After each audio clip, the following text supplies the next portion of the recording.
সকালে উঠে দেখি কি পরিমাণে বৃষ্টি হচ্ছে। এমনিতে একটু উঠেছি দেরি করে, তো উঠেও দেখি বৃষ্টি হচ্ছে। আজকের মানে 4-5 দিন ধরে বৃষ্টি হচ্ছে। আর এই বৃষ্টিতে দেখো গরুগুলোকে কিভাবে বেঁধে দিয়েছে, তো আমার তো দেখে খুব কষ্ট লাগছিল। আমাদের এমনি ঠান্ডা লাগছে, তাহলে ওদেরও তো নিশ্চয়ই ঠান্ডা লাগছে বলো। যাই হোক, শুভ সকাল সবাইকে। আর দেখো, বর্ষার জন্য জামা কাপড় ধোয়া হয়নি, কত দিনের জামা কাপড় থেকে গেছে। বৃষ্টি হোক আর যাই হোক, জামা কাপড় সব ধুয়ে দিতে হবে, কারণ এতদিনের জামা কাপড় থেকে গেছে। এমনিতে আমরা এখানে কম জামা কাপড় নিয়ে এসেছি, তারপরে যদি এগুলো সব জমে যায় তো পরবো কি। যাই হোক, 2-3 দিনে অন্তত শুকনো হবে, তাই ধুয়ে দিই সব কিছু।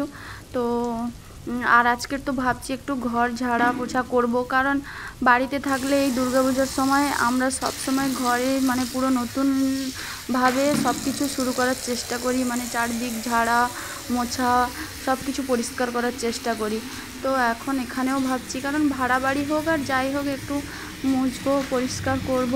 তো যেখানে থাকি সেখানে তো পরিষ্কার করতে হবে। আর এদিকে দেখো, শাক নিয়ে এসেছিলাম কালকে বাজার থেকে, কত বেরিয়ে গেছে দেখো, এইটুকু বেরিয়েছে আর কত ফেলে দিতে হচ্ছে দেখো।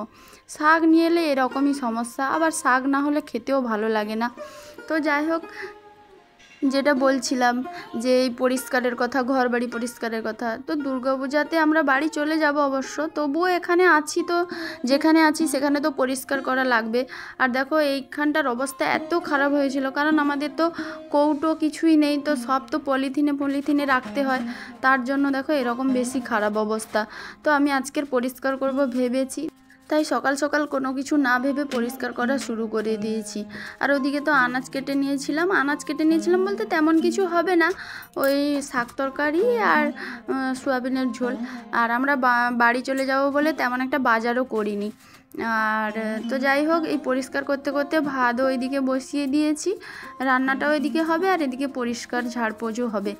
আর সত্যি কথা বলতে কি, আমার তো একদম মানে অপরিষ্কার ভালো লাগে না, একটু গোছানো থাকলে সব কিছু যেন দেখতে ভালো লাগে। আর মেয়েরা আছি, পরিষ্কার না করলে হয়, ছেলেরা থাকলে তবু এক কথা। তো আর দেখো, শাক তরকারিটা হয়ে গেছে আর এদিকে সয়াবিনের ঝোল করব এখন। আর ওদিকে ভাত তো অনেক আগে হয়ে গেছে। আর তো চলো, রান্না তো কমপ্লিট হয়ে গেছে। আর এখন দেখো, ওই মশলাপাতির কৌটোগুলো একটু পরিষ্কার করে নেব। আর আমি এগুলো মাঝে মাঝে পরিষ্কার করে নেই, তো আজকে যখন সব কিছু পরিষ্কার করছি এই রান্নাঘরের দিকটা, তো আমি ভাবলাম এগুলো একটু পরিষ্কার করে নিই। আর এগুলোতে একটু মানে 2 দিন ছাড়া পরিষ্কার না করলে দেখবে কেমন একটা তেল চিটা মতো হয়ে যায়, তো এই কারণে পরিষ্কার করে নিচ্ছি। তো এবার স্নানও করতে যাব, দেরি হয়ে গেছে। তো দেখো, তার আগে ভাতটা অনেকক্ষণ থেকে উল্টানো আছে, তো এটা রেখে দিয়ে আসবো।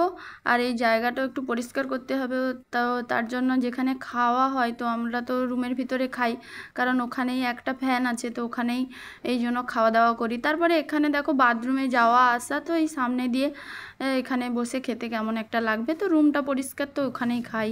তো খাওয়া দাওয়ার ব্যাপার না, একটা রুচির ব্যাপার থাকে।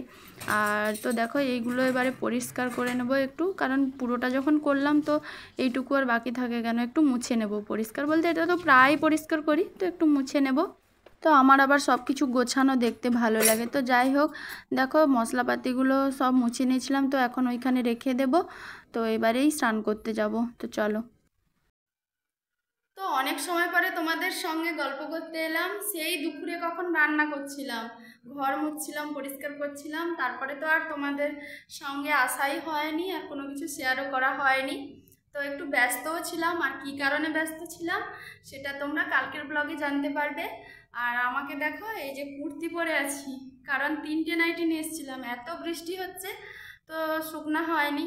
তো পরের বার ভাবছি, এবারে তো ছুটিতে তো বাড়ি যাব, মানে দুর্গাপূজাতে, তো আসার সময় আর 2টো নাইটি বেশি করে আনবো। তো যাই হোক, শুভ সন্ধ্যা বন্ধুরা, এখন তো সন্ধ্যা হয়ে গেছে। আর আর তো হ্যাঁ, যে ঘর পরিষ্কার করলাম, গোছালাম রান্নার জায়গাটা, তো চলো তোমাদেরকে দেখাই কি অবস্থা হয়েছিল, তোমরা তো আগে দেখেছো। আর এখন তো কীরকম করেছি, তো চলো তোমাদেরকে দেখাই। তোমরা কিন্তু কমেন্টে বলবে ভালো হয়েছে না খারাপ হয়েছে। তো ভাড়া বাড়ি হোক আর যে বাড়ি হোক, তো তাকে তো গোছাতে হবে, যেখানে আছি মানে যতক্ষণ আছি তো সেটাকে পরিষ্কার করতে হবে। তো চলো দেখাই।